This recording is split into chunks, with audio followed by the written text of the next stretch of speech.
टूटा था क्यों टूटा था? जो अपनी माता संध्या को लात मारी थी, शनि महाराज ने लात मारी तो पांव टूट गया। शनि महाराज की आंख में आंसू, देवर्षि नारद के पास है, नारद जी मेरा पांव टूट गया, मैंने अपनी मां को लात मारी। नारद जी बोले तू तो द्रोही है, तूने अपनी माता को लात क्यों मारी? कुछ कर कोई देवता नहीं अपनाया। तब भगवान नारद जी ने कहा शंकर जी के शिवलिंग की स्थापना कर, उसकी पूजन कर। जहाँ काशी विश्वनाथ के मंदिर आप लोग जाते हो, जिस विश्वनाथ का दर्शन करते हो, ये काशी का विश्वनाथ का प्राण प्रतिष्ठा शनि महाराज ने करी थी। शनि महाराज के हाथ का शिवलिंग है और शिवलिंग की स्थापना कर शनि महाराज ने भगवान शंकर से मांगा। शिव जी प्रकट हुए, मांगो शनि तुमको क्या चाहिए? शनि महाराज ने कहा मेरा पांव टूट गया, आप कृपा करिए। भगवान शंकर ने कहा शनि तूने मेरा भजन करा है, जा तेरा पांव तो टूटेगा पर पांव में थोड़ी लचकता तेरी बनी रहेगी।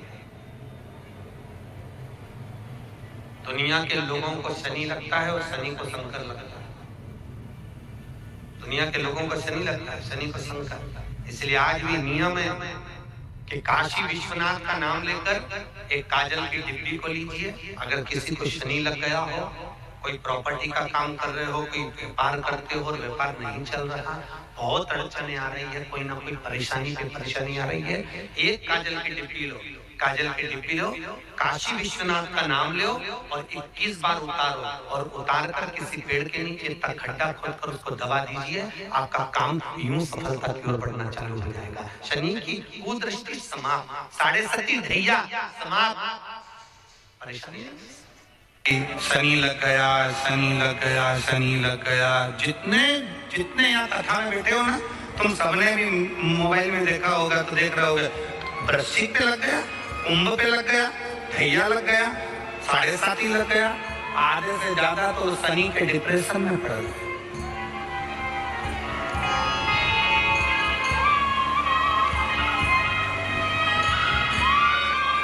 अरे भाई शिव महापुराण की कथा को उठाकर देखिए, दुनिया के लोगों को शनि लगता है, शनि को शंकर लगता है।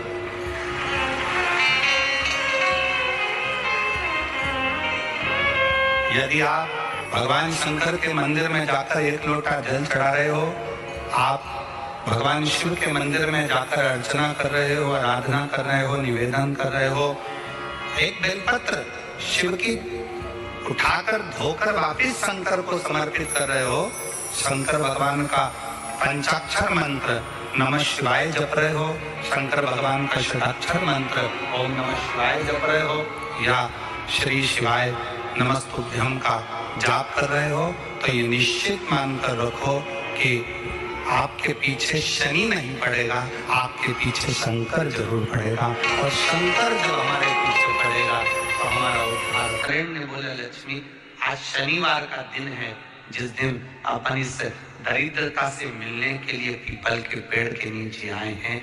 हिंदू धर्म में ये दिन पीपल के वृक्ष के लिए पूजनीय होगा। जो भी शनिवार के दिन पीपल के वृक्ष की पूजन करेगा, दूध चढ़ाएगा या मिष्ठान का भोग लगाएगा, लक्ष्मी और नारायण उसके घर में प्रवेश कर जाएगा। लक्ष्मी और नारायण उसके घर में प्रवेश करेगा।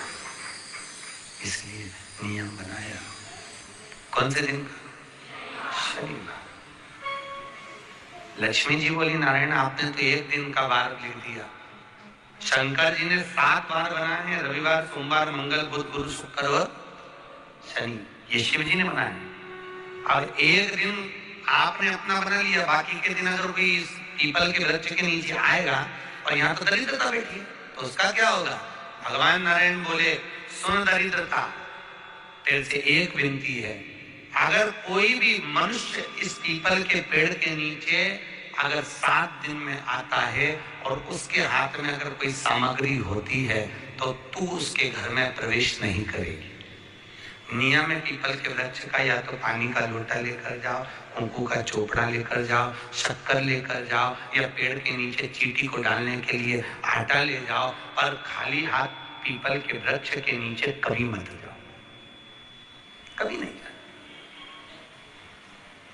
खाली हाथ जाओगे तो दरिद्रता तुम्हारे घर में प्रवेश करेगी। दरिद्रता उठकर खड़ी होकर बोली, नारायण तुमने अपनी मनमानी करी है, एक दिन मुझे भी मेरा चाहिए। भगवान ने कहा, बोल कौन सा दिन चाहिए? दरिद्रता कहती है, रविवार के दिन इस पीपल के वृक्ष के नीचे मैं दिन भर नृत्य करूं, इसमें रहूं, और जो यहाँ आए रविवार को मैं उसके घर में प्रवेश करूं। भगवान ने कहा, ठीक है। दरिद्रता, रविवार का दिन एक ऐसा दिन रहेगा जिस दिन तू इस पीपल के वृक्ष के नीचे नृत्य करेगी, और जो आएगा इस पीपल के वृक्ष के नीचे तो उसके साथ प्रवेश करेगी। मैंने तुझे वर दिया। इसलिए हमारे यहाँ केवल पीपल का वृक्ष अगर दीवार में भी लग जाता है ना, किसी की फैक्ट्री की दीवार में, किसी के घर की दीवार में पीपल का वृक्ष अगर लग जाता है, पीपल का पौधा लग जाता है, उसको कितना भी तोड़ लो वो वापिस लग जाएगा। फिर तोड़ोगे फिर लग जाएगा। अगर पीपल के पौधे को तोड़ना है तो केवल रविवार का दिन एक नींबू, एक मिर्ची और बमूल का कांटा, ये 3 चीजें रखने के बाद में आधे घंटे बाद रविवार के दिन पीपल के पेड़ को उखाड़ कर फेंक दो।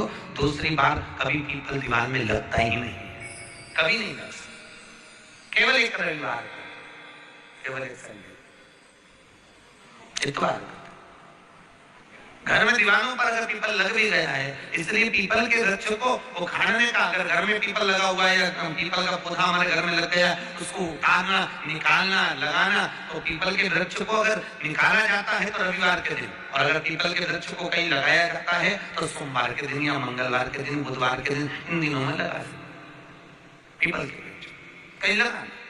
शनिवार का दिन एक ऐसा दिन होता है जिस दिन पीपल के वृक्ष को कहीं जाकर लगाया नहीं जाता, क्योंकि शनिवार के दिन पीपल के वृक्ष के नीचे लक्ष्मी रहती है। हम अपने हाथों से अगर पीपल का वृक्ष किसी दूसरी जगह पर शनिवार को रोपित करते हैं तो हमारे घर की लक्ष्मी अपने घर से छिन्न होकर चली जाती है। इसलिए शनिवार के दिन पीपल लगाया नहीं जाता, किसी के घर जाकर उसको वापस पलटा नहीं जाता। लग गया, लग गया। अपनी को कहाँ रखूं आप बताओ? वो तो जहाँ यज्ञ होता है, अनुष्ठान होता है, दान होता है, पुण्य होता है, सत्कर्म होता है, वहां जाने को तैयार नहीं। अब करूं क्या? भगवान ने बोला एक काम करो। दुर्वासा जी बोले, जिसके यहाँ रात्रि में बर्तन झूठे पड़े रहते हो, उसके घर में इस दरिद्रता को लेकर तुम प्रवेश कर जाना। जिसके यहाँ रात्रि में बर्तन झूठे पड़े हो, वहां लेकर प्रवेश कर जाओ। दूसरी जगह दुर्वासा जी बोले, जो स्त्री घर में दोपहर के समय पर सो रही हो, उसके घर में इसको लेकर प्रवेश कर जाएगी। जो स्त्री दोपहर के समय में घर पर सो रही हो, इस दरिद्रता को लेकर प्रवेश कर जाइए। तीसरा, जिसके यहाँ पर दरवाजे पर कांटे वाले पौधे लगे हों, उस घर में इस दरिद्रता को लेकर प्रवेश कर जाइए। दरिद्रता, कितनी सुंदर बात कही है। दाता और विधाता, कौन कौन? दाता और विधाता। लक्ष्मी और दरिद्रता के सगे भाई हैं। कौन कौन? दाता और विधाता। दाता को फिटकरी प्रिय, विधाता को नमक प्रिय। ये दोनों हमेशा लक्ष्मी को और दरिद्रता को, दोनों को समझाते थे, दोनों में प्रेम बढ़ाते थे। आज भी हिंदू धर्म की रीति है। यहाँ तो ठीक है, जिसके यहाँ पर भी अगर थोड़ी सी भी परेशानी होती है, थोड़ा सा क्लेश होता है, अशांति होती है, लक्ष्मी नहीं टिक रही हो, काम नहीं बन रहे हो, बहुत प्रयास कर जा रहा हो और हमारा कार्य नहीं होता, तो क्या करते हैं? फिटकरी और नमक को पानी में डाल देते हैं और घर में पोछा लगा देते हैं। आप लोगों ने आजकल फेसबुक पे पढ़ा होगा, व्हाट्सएप पे पढ़ा होगा, तो क्यों लिखा उसमें? उसका कारण ही केवल रहता है कि दाता और विधाता की प्रियता।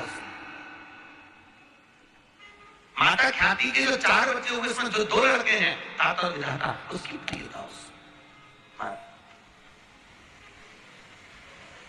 उसकी पूर्णता। अब दुर्वासा जी बोले अपनी धर्म पत्नी को वहां लेकर, जहां कांटेदार पौधे लगे हों, वहां पर लेकर प्रवेश कर जाएंगे। कांटेदार पौधों में उस दरिद्रता का निवास हो गया। कितना विचित्र कथा यहाँ वर्णन करी है। श्रीमद् भागवत के अंतर्गत जो वर्णन किया कि मृत्यु निश्चित है। होते हैं कई लोग जिनके हृदय, एक टीचर ने बच्चों से कहा कि कल सब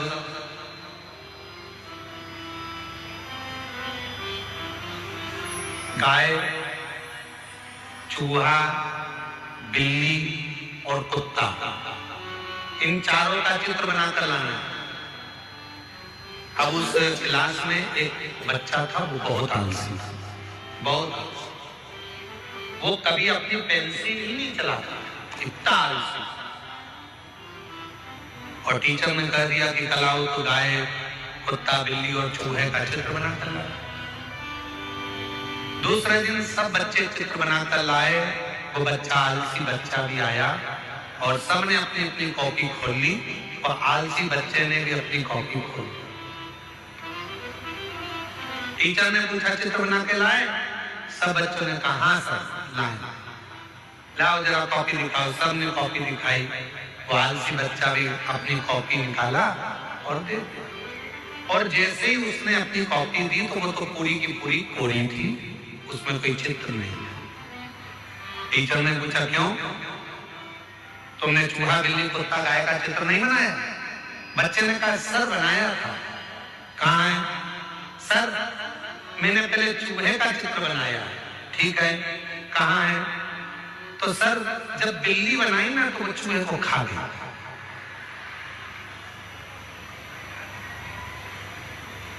सर बोले खड़े हो जाओ। बिल्ली कहाँ है? सर बिल्ली बनाई थी पर उसके बाद जब मैंने कुत्ता बनाया तो वो बिल्ली को खा गया। सर ने कहा बाहर निकलिए, इधर। कुत्ता कहाँ है? सर मैंने कुत्ता बनाया था, उसके बाद जब गाय बनाई ना तो गाय के सींग देखकर कुत्ता भाग गया। सर ने कहा अब बता गाय कहाँ है? बता। सर गाय का चित्र बनाया था, हमारा पड़ोसी है ना राम सिंह, वो हरी हरी घास लेकर जा रहा था तो गाय उसके पीछे चली गई।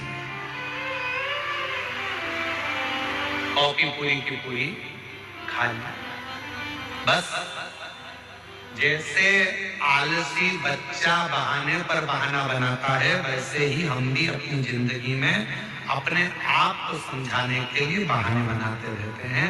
कोई कहता है क्यों साहब मंदिर जाते हो?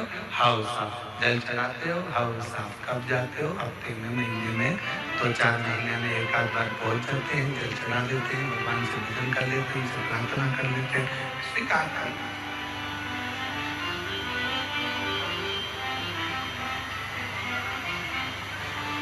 सुकृत कर लिया।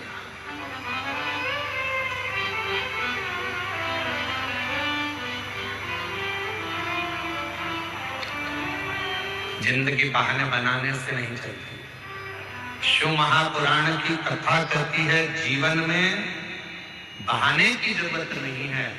जीवन में अच्छे कर्म करते करते पसीना बहाने की जरूरत है। जब हम कर्म अच्छा करते हुए, पसीना बहाते हुए आगे बढ़ेंगे तो एक दिन अपनी उन्नति की सीढ़ी पर चढ़कर जरूर बैठेंगे, ये निश्चित है। तो कहते हैं क्या गुरु जी भगवान को मानना जरूरी है? क्यों नहीं? ईश्वर क्या है, भगवान क्या है, जिस दिन तुम्हें समझ में आ गया तुम्हारी जिंदगी सार्थक हो जाएगी। कर्म करो, मेहनत करो, परिश्रम करो और छोड़ते चलो उस देवाधिदेव महादेव पर, लक्ष्य तक वो पहुंचाए। आज का पढ़ा लिखा जमाना है, जरा सा थोड़ा सा लोग पढ़ लेते हैं तो कहते हैं हम ईश्वर को नहीं मानेंगे, हम भगवान को नहीं मानेंगे। थोड़ी अकल लो, वो अंबानी परिवार से थोड़ी अकल लो, करोड़ों का धन है, वैभव है, उसके बाद भी भगवान की भक्ति में हमेशा लगा ही रहते हैं। थोड़ी अकल लो वो बिरला परिवार से, थोड़ी अकल लो किसी अच्छे अच्छे आनंद करने वाले विद्वज्जनों से। थोड़ा सा पढ़ लिए, भगवान को नकार दिया, हम नहीं मानते, हम डॉक्टर बन गए, हम ये बन गए, हम कलेक्टर बन गए, हम ये बन गए, हम परमात्मा को नहीं मानते। मत मानो। जब बीमार पड़ोगे, एक दिन कुर्सी से नीचे उतरोगे, कोई नहीं पूछेगा, तब कमरे में पड़े रहोगे, कोई नहीं पूछने वाला, तब याद आएगा भगवान कौन सा कर्म दंड किया था, भुगता रहा है, जल्दी से ले। तब याद आएगा कि ईश्वर क्या होता है। हम नहीं मानते परमात्मा को, हम नहीं मानते भोलेनाथ को, हम नहीं मानते भगवान को। बस थोड़ी सी अध्ययन कर लिया तो सोचा भगवान है ही नहीं, हम कर रहे हैं वो ही सब करेंगे, हम ये करेंगे, हम वो करेंगे। एक बार किसी ने हमको न्यूज चैनल वालों ने बुलाया और बोलते आप साइंस को नहीं मानते। हमने कहा पूरा मानते, पूरा मानते।